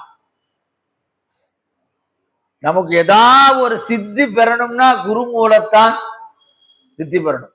அதுதான் எனக்கு மானசீக குரு வாரியார் சுவாமி. நான் நிறைய தடவை பார்த்தா கூட அவரு தான் எனக்கு மானசீகம். எங்க போனாலும் அது சொல்லாமே நிகழ்ச்சி ஆரம்பிக்கும். மானசீகம். அப்ப குரு தரிசனம் ரொம்ப முக்கியம். திருமூலர் சொல்றார், குரு பக்தி இருந்தாலே தானா இறைவன் அந்த அருள் செய்ய காத்துக்கிறானா. குரு பக்தி ரொம்ப ரொம்ப முக்கியம். ஆச்சாரிய பக்தி, அது வைணவர்கள் ஆச்சாரி. நம்மெல்லாம் இறந்து போனா சிவலோக பிராப்தி அடைந்தோம், சிலவர் வைகுண்டானா. சில நல்ல சீ வைஷ்ணவர்கள் என்னுடைய தந்தையார் ஆச்சாரியன் திருவடிகளை அடைந்தார் அப்படின்தான் போடுவாங்க. ஆச்சாரிய பக்தி, குரு பக்தி எப்பேற்பட்ட விஷயம். அதான் இவ்வளோ அருளாளர்கள், அத்தனை அருளாளர் நமக்கு குருமார். அது வள்ளலாரா இருக்கலாம், பாம்பன் சுவாமி இருக்கலாம், காஞ்சி பெரியவர் இருக்கலாம், சேஷாத்திரி சுவாமிகள் இருக்கலாம். எல்லாரையும் நாம் குருவாக மதித்து கற்றுக்கொள்ள வேண்டும். ரமண பகவானுக்கு குரு இல்ல. யார் குரு? அருணாச்சலன் தான் குரு. அவரே பதிவு பண்றார், குற்றமுன்றனை குணமாய் பணித்தான் குரு குருவாய் ஓளிர் அருணாச்சலா. குற்றமும் தருத்தனை குணமாய் பணித்தான் குரு குருவாய் ஓளிர் அருணாச்சலா. அருணாச்சல சிவ அருணாச்சல சிவ அருணாச்சல சிவ அருணாச்சலா. அப்ப குரு தரிசனம் ரொம்ப முக்கியம். சிவபுராணம் ஏதோ நம்ம படிச்சுட்டு நட்டு பண்ணிட்டு போற விஷயம் இல்ல. இந்த விஷயம் எல்லாம் தெரிஞ்சு படிக்கும். ஓகழியாண்ட குருவணி தன் தாழ் வாழ்க, ஓகழியாண்ட குருவணி தன் தாழ் வாழ்க. குரு தரிசனம் ரொம்ப முக்கியம். திருமூல சொல்றார், தெளிவு குருவின் திருமேனி காண்டல், தெளிவு குருவின் திருநாமம் செப்பல், தெளிவு குருவின் திருவார்த்தை கேட்டல், தெளிவு குரு குரு சிந்தித்தல் தானே. நாம யாரா அவர் குருவா ஏத்துட்டோன்னா தினமும் போய் குருநாதருடைய திருமேனியை காண வேண்டும். அவர் நம்மளை பார்க்கிறாரு பார்க்கல கிடையாது. நம்ம போய் அவரை பார்த்து நமஸ்காரம் பண்ணிட்டு வந்து, அவர் மனசுக்கு தெரியும் சிஷ்யன் வந்துட்டான், எல்லாம் நடக்கிறது. டெய்லி அவர் உருவத்தை பார்க்கணும். சரி, அவர் பார்க்க முடியல, அடுத்து என்ன செய்யணும்? தெளிவு குருவின் திருநாமம் செப்பல். அவருடைய பேரையா சொல்லியா? குருநாதருடைய பேரை சொல்லு, அந்த நாமத்தை உச்சரி, உனக்கு சித்தியாகும். சரி, குரு என்னென்ன சொன்னாரோ அதெல்லாம் கேளு. குருவின் தெளிவு குருவின் திரு வார்த்தை கேட்டல். குரு உனக்கு என்ன உபதேசம் செய்கிறாரோ அந்த உபதேசத்தை உடும்புப்படியாக பிடித்து. அவ்வளோ குரு தத்துவம் நம்ம தர்மத்தான் சொல்லி. ராமரும் குருகுல வாசம் பண்ணியிருக்கார், தெரிஞ்சுக்கோங்க. கிருஷ்ண பரமாத்மா சாந்திமணி முடிவெற்ற குருகுலம் போய் படிச்சிருக்கார். ராமர் வசிஷ்டரை குருவாக ஏற்றுக்கொண்டு வழிபட்டவர். ஒரு அவதார புருஷர்களே இப்படி குருவை ஏற்றிருக்காங்கன்னா நாமெல்லாம் ஏமாத்திரம். சாந்திமணி முடிவெற்ற குருகுலம் செய்திருக்கார் கிருஷ்ண பரமாத்மானா அப்ப எப்பேற்பட்ட. அதனால்தான் அவருக்கு அந்த பகவத்கீதை அப்படி சொல்ல முடிஞ்சது. போர்க்களத்துல அந்த தத்துவார்த்தமாக அதை செய்தார். எல்லாம் குரு மகிமை. குரு பார்க்க கோடி புண்ணியம். தெளிவு குரு உரு சிந்தித்தல் தானே. எப்பொழுதும் ஸ்மரணை குரு நினைச்சுட்டே அதுதான் பாடுறாங்க. விழி கிடைக்குமா, அபய கரம் கிடைக்குமா, குருநாதன் சரணத்தில் நிழல் கிடைக்குமா, விழி கிடைக்குமா, அபயகரம் கிடைக்குமா, குருநாதன் சரணத்தில். குருநாத சரண் யார் யார் யார் யாரை குருவா ஏத்துக்கிட்டோம், படுக்கையில எழுந்த உடனே குரு ஸ்மரணம் பண்ணணும். இது ஒண்ணும் மடிய ஆச்சாரம் தேவையில்லை. குருவ படுக்கையில எழுந்திருக்கும் போதே குருநாதன் பெயர் சொல்லணும். அப்ப உயிர்களுக்கு சிவஞானத்தை அளிக்க வல்லவன் சிவபெருமான் மட்டுமே. அதனாலதான் அவருக்கு அவர் குருவா ஏத்துட்டார். கோகழி ஆண்ட குருவனி தன் தாழ்வாழ்க. ஞானத்திலே சிவஞானம் ரொம்ப முக்கியம். புண்ணியத்திலே சிவகுணம் ரொம்ப முக்கியம். அது இல்லைல்ல இங்க வந்து உட்கார முடியாது, பேசவும் முடியாது. என்ன புண்ணியம் செய்தனை நெஞ்சமேன்னு சொல்றார் இல்லையா. சிவபுண்ணியம் எல்லாம் அவ்வளவு சீக்கிரம் கிடைக்காது. சிவஞானம் அவ்வளவு சீக்கிரம் கிடைக்காது. பல ஜென்மாக்கள்ல நாம பண்ணி தான் எப்போ இப்ப ஏதோ கொஞ்சம் நமக்கு வரப்பாக்கு வந்துடுச்சு. நான் சொல்ல மாட்டேன். ரமண பகவான் வந்து ஆராய்ச்சி சொல்லும் போது எழுதுகிறார்கள், பல பிறவிகளிலே அவர் அருணாச்சலத்தை அடைய வேண்டும் என்று ஆசைப்பட்டிருக்கிறார், மனத்தை நினைத்திருக்கிறார். ஆனால் தான் அருணாச்சலேஸ்வரன் திருச்சூரை பிறக்க வைத்து அவரை திருவண்ணாமலையிலே ஆட்கொண்டார்னா சாதாரண விஷயம் கிடையாது. அந்த சிவ தரிசனம், சிவ புண்ணியம், சிவஞானம் என்பது சாதாரண விஷயம் அன்றே. அது ஜென்மாந்திர சுகுதம் இருந்தால்தான் கிடைக்கும். அப்படி மணிவாசகர் எப்பயோ நினைத்திருக்கிறார் போல இருக்கிறது. அதனால திருப்பரந்துறையிலே ஞானாசிரியனாக இருந்து கொண்டு ஓகழியாண்ட குருமணி தன் தாழ்வாழ்க. அப்ப சிவஞானம் அளிக்கின்ற குருவாகிய சிவன் வேறுபடியில் வந்தானும் அவனை சிவனாகவே எண்ணி வழிபட சொல்றார். அப்போது மாறுதான் இவன் எப்போ வருவான் காத்திருந்தான். கூப்பிட்டு அவனுக்கு திருவடி தீட்சை வைத்து அவர் தலைமையிலே அவருக்கு பஞ்சாட்சர உபதேசத்தை செய்து சிவஞானத்தை போதித்தார் மணிவாசகருக்கு. கோகழியாண்ட குருமணியாக திருப்பெருந்துறை ஆத்மநாத சுவாமி. இந்த சுவாமிக்கு பேர் ஆத்மநாத சுவாமி. அம்பாளுக்கு பேர் யோகாம்பிகை. யோகாம்பிகா சமேத ஆத்மநாத. ஆத்மநாதன் அந்த ஆத்மா. உலகத்துல எவ்வளோ கான்டினென்ட் இருக்கு. எல்லா உயிர்களோட ஆத்மா எங்கடா இருக்குன்னா திருப்பெருந்துறையில் தான் இருக்கிறது. அதனால தான் அந்த சுவாமிக்கு ஆத்மநாதன். எல்லா ஆத்மாக்களுக்கும் தலைவனாக இருக்கக்கூடியவன். உலகெல்லாம் உணர்ந்து ஓதற்கரியவன். நிலவுலாவில் நீர்வழி வேடியன் அழகில் சோதியன் அம்பலத்தாடுவான் மலர்சிலம்படி பாட்டு. அதனால்தான் ஆத்மநாத சுவாமி. இங்க பாருங்க, ஒன்றும் ஆவடியார் தான் இருக்கும், உருவம் இருக்காது. நீங்க கூட இருக்குது. அம்பாளுக்கு 2 பீடம் தான், 2 ஓட்ட வழியா பலகழியா தான் பார்க்கணும். அப்பேற்பட்ட உயர்வான கஷேத்திரம் திருப்பதி. இதை பாருங்க, மாணிக்க வாசகர் அம்பாள் பேர்ல வடமொழியில ஸ்லோகம் எழுதியிருக்க. யோகாம்பிகா அஷ்டகம் என்று அதற்கு பெயர். ஏதோ இந்த சபையில நம்ம படிக்கும் போது இதெல்லாம் நமக்கு ஒரு கிடைத்த போச்சு. யோகாம்பிகா அஷ்டகம்னு யோகாம்பிகை மேல மணிவாசகர் வடமொழியிலே பாடியிருக்கார். பிரம்மா பாடியிருக்கார். நிறைய விஷயம் திருப்பெருந்துறை. நாம வாழ்க்கையில கரை சேரன்னா திருப்பெருந்துறை போய் மிதிக்கணும். வாழ்க்கையில கரை ஏறணும்ல, அதுதான் நமக்கு துறை. அதுதான் திருப்பெரும் துறை. அதுபோல சிவபெருமான் திருப்பெருந்துறைக்கு எழுந்தருளி மணிவாசகருக்கு சிவஞானத்தை போதித்தார். இதையெல்லாம் நமக்கு தெரிவிக்கவே கோகழியாண்ட குருமணி தன் தாழ்வாழ்க. பின்னால் அதுக்கு ஒரு பிரமாணம் சொல்றார். சிவபெருமான் திருவடி தூக்கி வச்சாராம். பின்னால் அதுக்கு தேங்க்ஸ் சொல்றார். இணையா திருவடி என் தலைமேல் வைத்தலுமே. இணையா திருவடி என் தலைமேல் வைத்தலுமே. துணையான சுற்றங்கள் அத்தனையும் துறந்தொழிந்தேன்.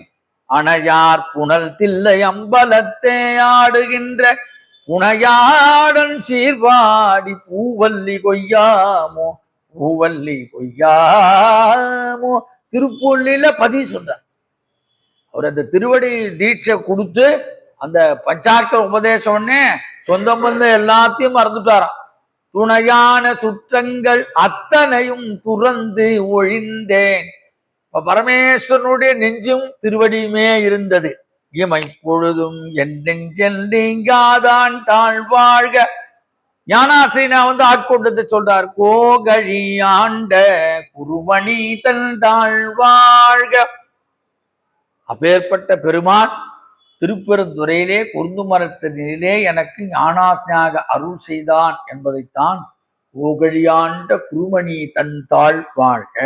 4வது அடிக்கு போறப்ப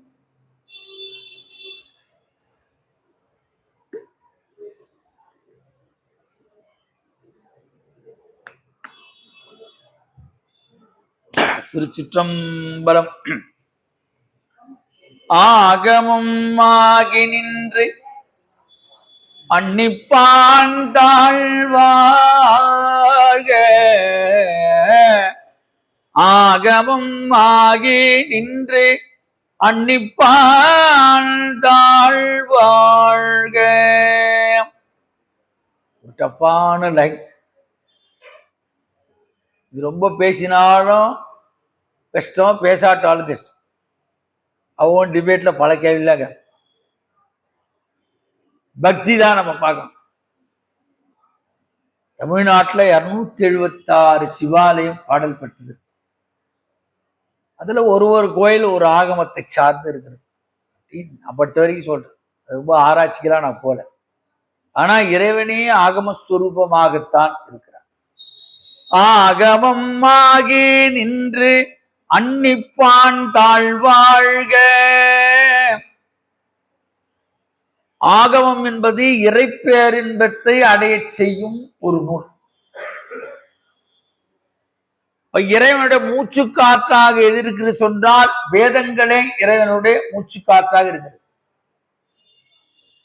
காஞ்சி பெருவர் எழுதுற தெய்வத்தின் குரல்ல ஏதாவது எந்த கான்டினென்ட் எங்காவது வேத சப்தம் ஒழிச்சுட்டே இருந்தா உலகம் பிரபஞ்சம் அழியாது. எல்லா பிரபஞ்சங்களிலும் எப்போது வேத சப்தம் இருக்கிறதோ அப்பொழுது இந்த உலகத்துல மகா பிரளயம் ஏற்படும். வேதம் இறைவனுடைய மூச்சு காற்றாக இருக்கிறது. அவரே சொல்றாருல பின்னால, மெய்யா விமலா விடைப்பாகா வேதங்கள் ஐயாயனே ஓங்கி ஆழ்ந்து அகன்ற நுண்ணியனே. வேதங்களே ஐயா ஐயான்னு போய் கெஞ்சுதான். ஐயா நீங்க எங்க இருக்கீங்க? ஐயா என வேதங்கள் ஐயா என ஓங்கி அப்படியே கூப்பிடுதான். ஆழ்ந்து அகன்ற நுண்ணியனே. அது 4 பெருமக்களும் இறைவன் வேதமாக இருக்கிறான் என்று சொல்லியிருத்தார். காதலாகி கசிந்தி கண்ணீர் மல்கி ஓதுவார்தமை நன்னெறி குய்ப்பது வேத 4னும் மெய்ப்பொருளாவது நாதன் தான். வேதியா வேத கீதா சொல்றார் இல்லையா? சுந்தரர் சொல்றார் திருப்பனங்காட்ட புறவல்ல, விடையில் மேல் வருவானை வேதத்தின் பொருளானை. திருப்பனங்காடு கஷேத்திரத்துல வரும்போது பாடுறார், விடையின் மேல் வருவானை வேதத்தின் பொருளானை. எங்கேயும் வேதம் இல்லா 4 திருமுறைகளே இல்லை. எங்க வேணா எடுத்துப்பாரு. வேதம் பிரமாணமாக இருக்கிறது, இறைவனுடைய மூச்சு காற்றாக இருக்கிறது.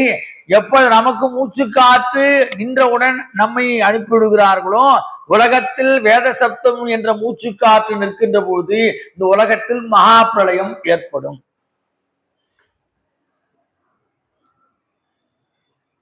இப்ப இறைவனுடைய மூச்சு காற்று போல இந்த ஆகம் இருப்பது இறைவனாலே நமக்கு அருளப்படும்.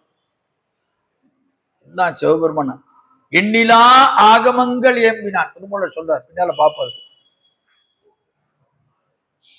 எண்ணிலா ஆகமங்கள் ஏம்பினான். ஆனா தற்போது எத்தனை ஆகமங்கள்? 28 ஆகமங்கள் இருக்கின்றன. யார் யாரு நீங்க இங்க போயிருக்கீங்க?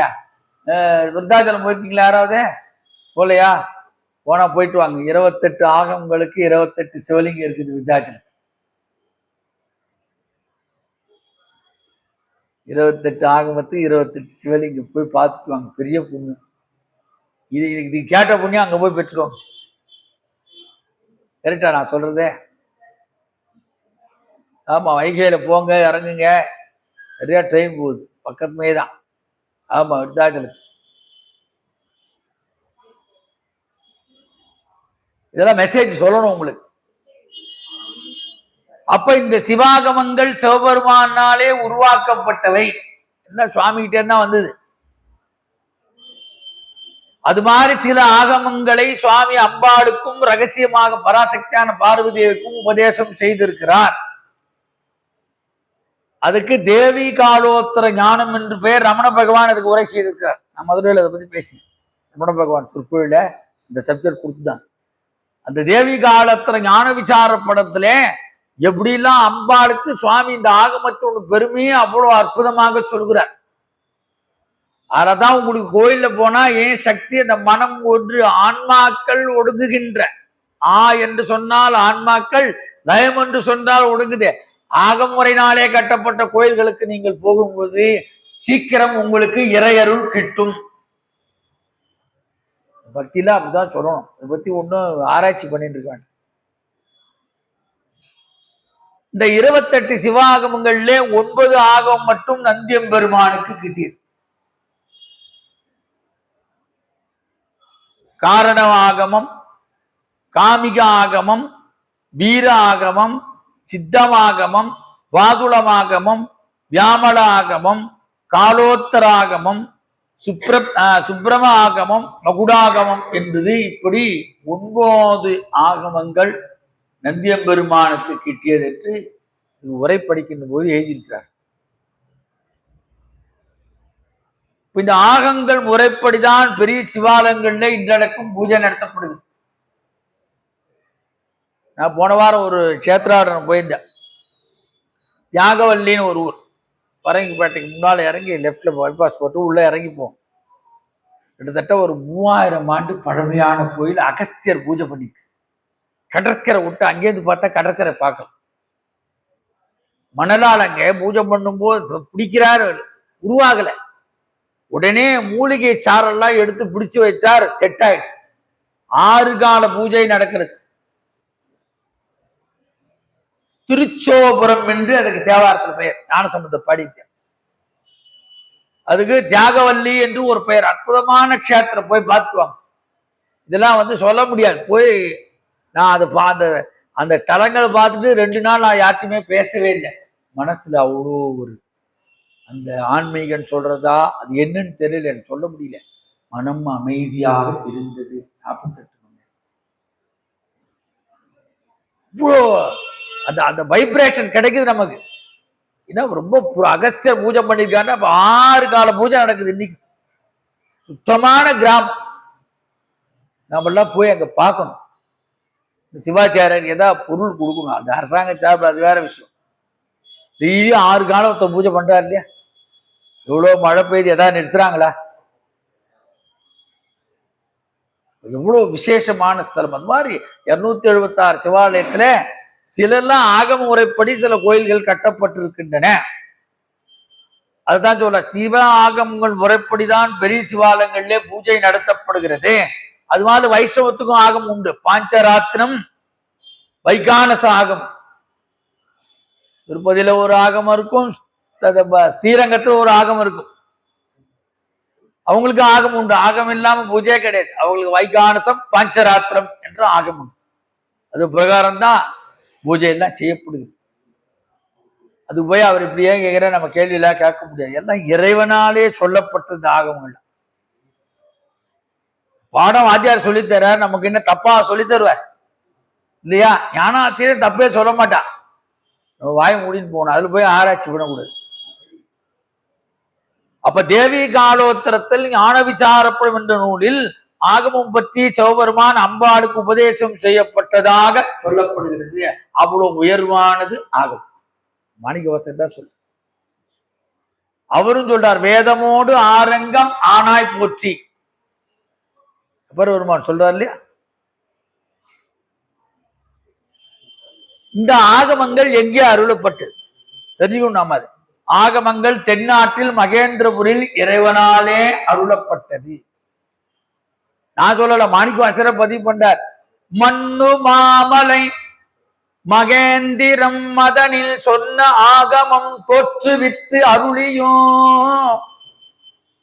யாரோ ஏற்படுத்தல, சிவபெருமானாலே ஏற்படுத்தப்பட்டது இந்த ஆகமம். மண்ணு மாமலை மகேந்திரம் மதனில் சொன்ன ஆகமம் தோற்றுவித்து அருளையும் கீர்த்தி திருகொள்ள பதிவு பண்ணிக்க. உங்களுக்கு அடிக்கடி இந்த பாராயணத்துக்கு போன இந்த லைன்ல ஞாபகம்.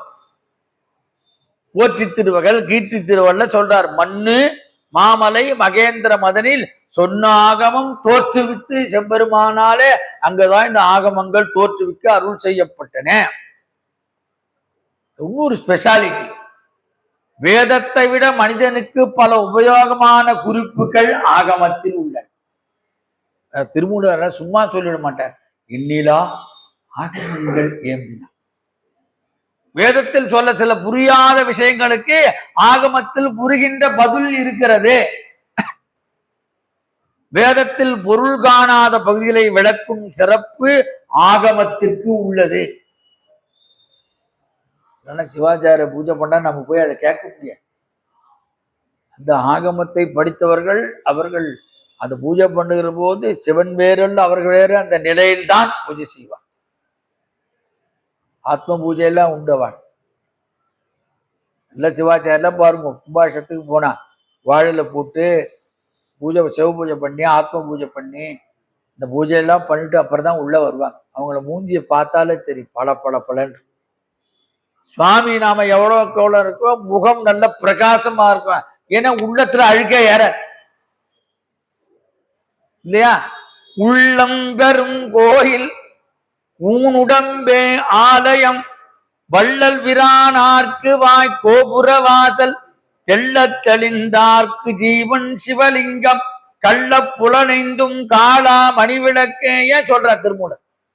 உள்ளம் பெரும் கோயில், ஊனுடம்பே ஆலயம், சரீரமே அப்படி சொல்ற. அப்ப வேதத்தில் பொருள் காணாத பகுதிகளை விளக்கும் சிறப்பு ஆகமத்திற்கு உள்ளது. என்ன சிறப்பு? கோயிலை எப்படி கட்டப்பட வேண்டும், வழிபாடு எப்படி செய்யப்படும், எப்படி யோகத்தில் அபியாசம் பண்ணணும் என்ற செய்திகள் பல குறிப்புகள் ஆகமத்தில் உள்ளன. அது மாதிரி இந்த பேர்பட்ட ஆகமம், அந்த ஆகமம் சிவபெருமானாலே வந்திருக்கிறது. அதை நாம் பின்பற்ற வேண்டும் என்ற காரணத்திற்காகவே மணிவாசர் ஆகமத்தை வெளிப்படுத்த விரும்பினார். ஆகமம் ஆகே நின்றே அன்னிப்பான் தாழ் வாழ்க. அதனால்தான் ஆகமம் ஆகி நின்றுன்னு போட்டார் இந்த இடத்துல. ஆகமம் ஆகி நின்றே, இறைவன் அருளால் அருள பெற்றது ஆகம் என்பதை சுட்டி காட்டவே ஆகமம் ஆகி நின்று அன்னி. சிவபெருமானவே அருள் செய்யப்பட்டது ஆகம், சிவாகமம். அதனால்தான் ஆகி நின்று. ஆகி நின்ற என்ன அர்த்தம்னா, ஆகி நின்ற என்ற பதத்திற்கு வேதத்திற்கு நிகரானவே இந்த ஆகமம் என்று பொருள். ஆகி நின்று இதுதான் வியாக்கியானம் பண்ணியிருக்காங்க. உரையாசிரியர்கள் இது மாதிரி பண்ணியிருக்காங்க. பேராசிரியர் அறிவொளி அழகா பண்ணியிருக்கார். சுவாமி சித்பானந்தா, நிறைய அருளாளர்கள் அது மாதிரி பண்ணியிருக்கிறார். நானே ஏதோ உங்கள்கிட்ட கதை அடிச்சிட முடியும். இதெல்லாம் படிச்சாதான் உங்களுக்கு சொல்லணும். ஆகமம் ஆகி நின்று என்ற அந்த ஆகி நின்ற பதத்திற்கு வேதத்திற்கு நிகராகவே இன்று என்பது பொருளா. அதுதான் பாருங்க, ஆகம பூஜை நடக்கும். அந்த அத்தியான பட்டர் கோயில்ல இருப்பாங்க, அந்த காலில் இருக்கிறாங்கன்னு தெரியும். அவங்க வேதம் சதுர்வேதம் சோடசோபதாரம் 4 வேதம் பாடணும். அது முடிச்ச உடனே நம்ம திராவிட கானம் பாடணும்னா சுவாமிக்கு எல்லாம் உண்டு. எல்லாமே ஆகமத்தில் சொல்லப்படும். இப்படிதான் பண்ணணும். அப்ப வேதத்திற்கு விளக்கம் தருமாறு நின்று, அதுக்கு தகுந்த மாதிரி ஆகம் இருக்கிற அந்த வேதத்திற்கு விளக்கம் தரும் பொருளாக ஈஸ்வரன் ஆகமாகி நின்று அன்னிப்பான் தாழ்வாழ்க. ஆகமம் ஆகி நின்று அன்னிப்பான் தாழ்வாழ்க. அண்ணுதல் என்று சொன்னால் ஏற்றுக்கொள்ளுதல் என்று பொருள். நம்ம சொல்றோம்ல, அவனை அண்டித்தான் நம்ம வாழறோம் இல்லையா. ரொம்ப அண்டித்தான்பா இருக்கம்பா, பார்த்துப்பா. அண்ணுதல் என்று சொன்னால் ஏற்றுக்கொள்ளு.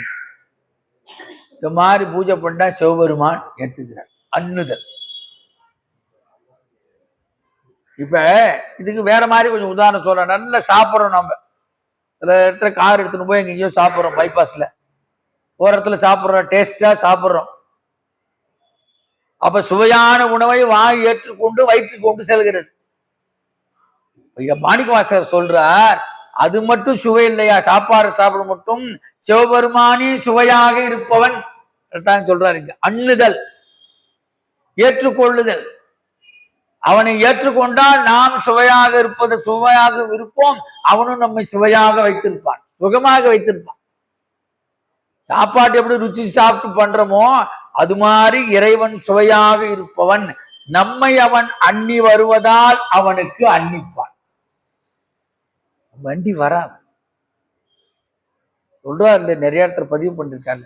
நானேயோ தவம் செய்து சிவாய நமையன பெற்றேன், ஏனா இன்னவிதமாய் தித்திக்கும் சிவபெருமான் தானே வந்து எனது உள்ளம் புகுந்து அடியேற்கும் அருள் செய்தான், ஊனாரும் நீர் வாழ்க்கை ஒருத்தன்றே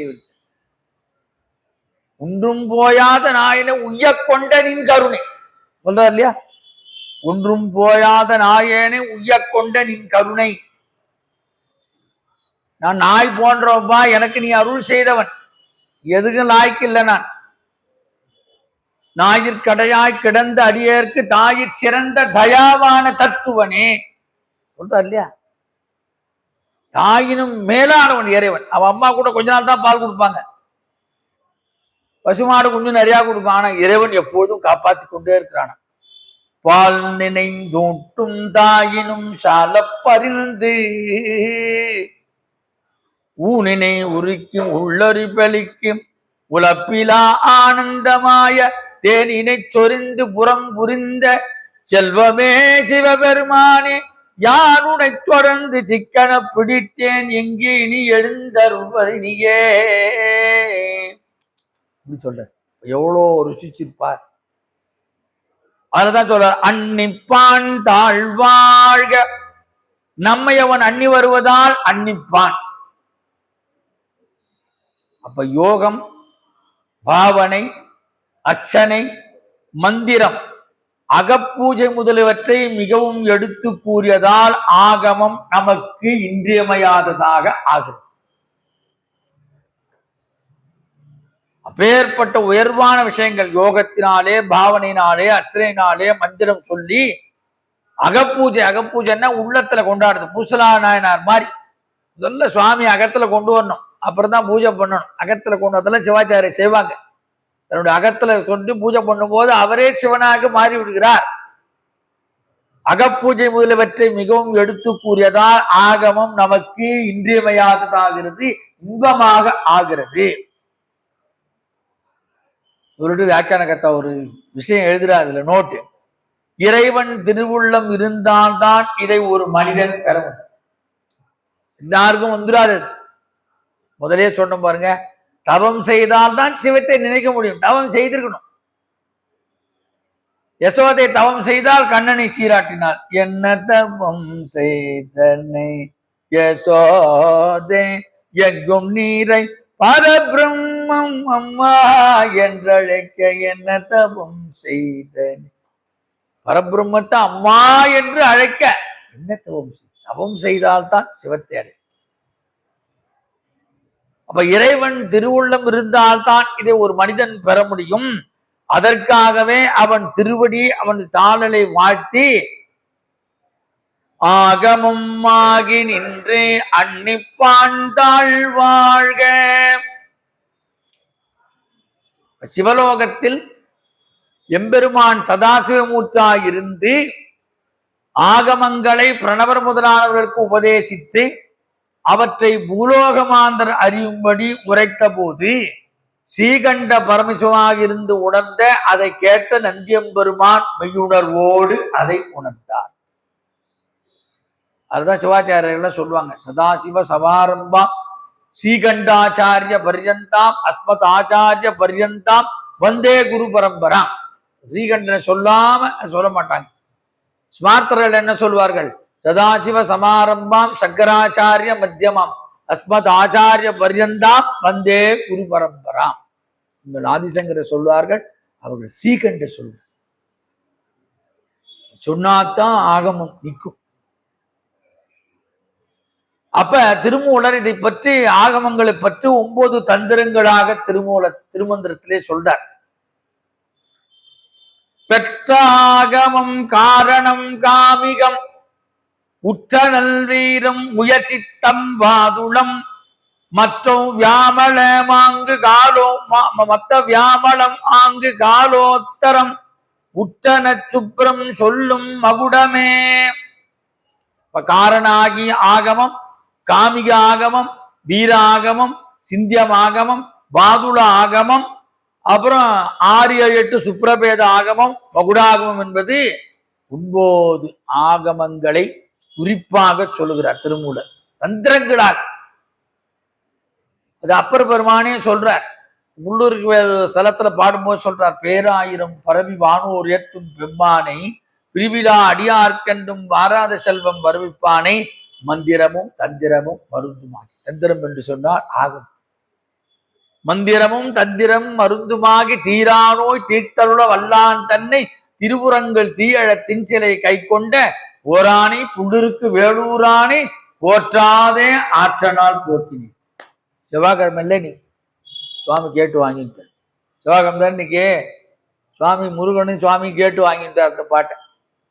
அப்ப காரணாகமம், காமிகாகமம், வீராகமம், சித்தியமாகமம், வாதுளமாகமம், தியாகலாகமம், தேவிகாலோத்தரம், சுப்ரப ஆகமம், மகுடாகம் என்று 9 ஆகமங்கள். சில கோயில்கள் மகுடாக முறையிலே கட்டப்பட்டுள்ளது.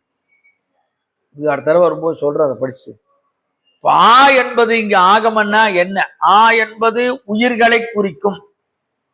கமம் என்பது நிறைவை குறிக்கும். ஆ என்பது உயிர்களை குறிக்கும், கமம் என்பது நிறைவை குறிக்கும். ஆக உயிர்கள் இந்த உலகத்தில் பிறந்து எதையோ தேடுகின்றது. பிறந்துட்டோம், எதையோ தேடிண்டே இருக்கோம். எதற்காக? ஏதாவது கிடைத்தால் நிறைவாக இருக்கும் என்றும் எதுவும் கிடைக்காத பின்பே சில பேர் நினைச்சுப்பா, நம்ம அதை பண்ணிடலாம் இதை பண்ணிடலாம் எல்லாம் ட்ரை பண்ணுவான், எதுவுமே கிடைக்காது, ஒண்ணுமே எல்லாம் ஃபெயிலியர் ஆகும். அப்போ வாழ்க்கையில் எதுவும் கிடைக்காத பின்பு வாழ்க்கையில் அடிபட்டு உணர்ந்த பின் இறைவன் திருவடிகளை நிறைவேற்றுகின்ற என்பதை இந்த ஆகமம் உணர்த்துகின்றது. எதுவுமே உலகத்துல சாஸ்வதம் இல்லையா? பெருமானின் திருவடி எல்லாம் வேணும். காசு இல்லாம ஏதாவது நடத்த முடியுமா? எல்லாத்துக்கும் எல்லாம் வேணும். ஆனாலும் இறைவன் திருவடியை நீ பற்றிக்கொள், ஆகமம் என்ன சொல்லுகிறதோ அது மாதிரி உயர்வு பெறு. இப்படி இந்த ஆன்மாக்களுக்கு உயிர்களுக்கு இறை இன்பம் என்றும் நிறைவை தருகிறதோ அதுவே ஆகும். அதனால்தான் ஆகமம் ஆகி நின்றே அன்னிப்பான் தாழ்வாழ்க என்று இந்த அளவிலே இதன் தொடர்ச்சி அடுத்த மாதம் தொடரும் என்று சொல்லி, இந்த அளவிலே ஏதோ எனக்கு தெரிந்த கருத்துக்களை, ஏன்னா சிவபுராண யாரும் விளக்கமே கொடுக்கறது இல்லை, என்னமோ பேசுறாங்க. மாணிக்க வாசகருக்கு இது சொல்லணும், அது மார்கழி மாதத்துல கேட்கறது அதோட விஷயம். அதனால நித்திய பாராயண லிஸ்ட சிவபுராணத்தை வச்சுக்கோங்க. காலையும் மாலையும் அஜானம் விலகி ஞானமயமான வெளிச்சம் ஏற்படும் என்று சொல்லி, ஆறிரு தடந்தோள் வாழ்க, ஆறு முகம் வாழ்க, வெற்பை கூறுசை தனிவேல் வாழ்க, உக்குடம் வாழ்க, செவ்வேள் ஏறிய மஞ்சை வாழ்க, யானைதன் அணங்கு வாழ்க, மாறிலா வள்ளி வாழ்க, வாழ்க சீரடியாரெல்லாம் ஏற்றுமகிழேறி விளையாடு முகமுன்றும் ஈசருடன் ஞான மொழி பேசும் முகமுன்றும் கூறுமடியார்கள் வினை தீர்க்கும் முகமுன்று குண்டுருபவேல் வாங்கி நின்ற முகமுன்று மாறுபடு சூரரை வதைத்த முகமுன்று வள்ளியை மனம் உணர வந்த முகமுன்று ஆறுமுகமான பொருள் நீ அருளல் வேண்டும் ஆதி அருணாச்சலம் அமர்ந்த பெருமாளம் ஏது பிழை செய்தாலும் ஏழையனுக்கு இறங்கி இது புரியாத தெய்வமே நீதி தழைக்கின்ற போரூர்த்தனி முதலே நாயேன் பிழைக்கின்றவாறு நீ பேசு முருகா, நீ பேசு முருகா, நீ பேசு முருகா. வெற்றிவேல் முருகனுக்கு அரோகரா.